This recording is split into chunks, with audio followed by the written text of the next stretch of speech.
नागरिक सुरक्षा मंच, आप लोग के लिए है ये मेरा वीडियो। एक्चुअली ना आप लोग के जो हरकत है ना, उस हरकत से आप लोग का जो ऑर्गेनाइजेशन का नाम है वो मैच नहीं होता। थोड़ा सा चेंज करके आप इसका नाम आ, आतंकवादी मंच क्यों नहीं रख लेते? ये ज़्यादा सुइटेबल होगा, ये सूट करेगा। शुरुआत से लेकर आप अब तक, जब से आप लोगों ने अपना क्या मैसेज स्प्रेड करना शुरू किया, तब से लेकर अब तक आप लोग का सारी हरकत आतंकवादी जैसा है।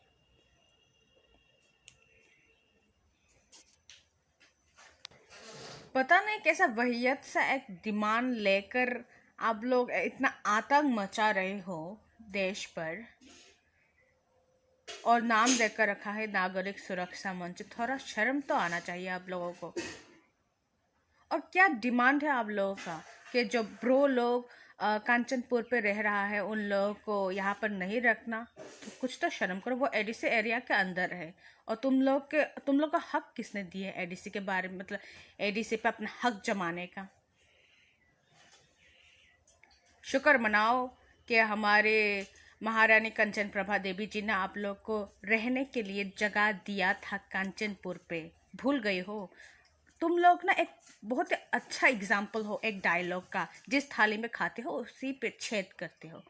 अगर इस डायलॉग का जीती जाती नमूना देखना है ना, तो तुम लोग को देखना चाहिए नागरिक सुरक्षा मंच लोगों को। और डिमांड क्या है तुम लोग का? ये अनकॉन्स्टिट्यूशनल कॉन्स्टिट्यूएंट असेंबली की ड्राफ्टिंग कमेटी का मेंबर हो क्या तुम लोग? संविधान तो सबको ये अधिकार दिया है कि सबको, मतलब हर कोई इंडियन सिटीजन्स, भारतीय नागरिक किसी भी जगह पर, इंडिया के किसी भी जगह पर रह सकता है। तुम लोग होते कौन हो मना करने वाले? जहाँ तक कि ब्रो का बात है, वो लोग पहले त्रिपुरा पे ही रहते थे। तुम लोग को यह बात ठीक से पता है? तो अगर नहीं पता ना, तो फिर त्रिपुरा का हिस्ट्री थोड़ा सा पढ़ लीजिए। अगर वो लोग त्रिपुरा का नहीं है तो क्या हुआ? इंडियन तो है ना। अगर बांग्लादेशियों को सिटीजनशिप दे सकता है तो फिर इंडियन सिटीजन्स लोगों को कहीं पर भी रहने का चांस क्यों नहीं दे सकता? राइट्स क्यों नहीं दे सकता? तुम लोग होते क्यों हो मना करने वाले? और जहाँ तक प्रोटेस्ट करने का बात है ना, तो फिर हम लोग कर सकते हैं प्रोटेस्ट। जो एडीसी एरिया पर ऐसा कुंडली मार के बैठे हुए हो ना तुम लोग के अगेंस्ट। हमारे जो इंडिया पे लिखा गया कानून है ना, उस कानून पे मैं बहुत गर्व करती हूँ। मैं ही नहीं, सारे इंडियन लोग गर्व करता है। अगर कुछ भी बुरा होता है तो हम लोग कानून को विश्वास करते हैं।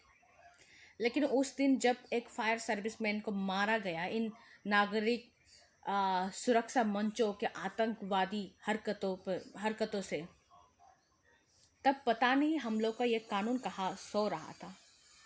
सेक्शन 144 लगाया गया था, लेकिन वीक पर गया वो भी।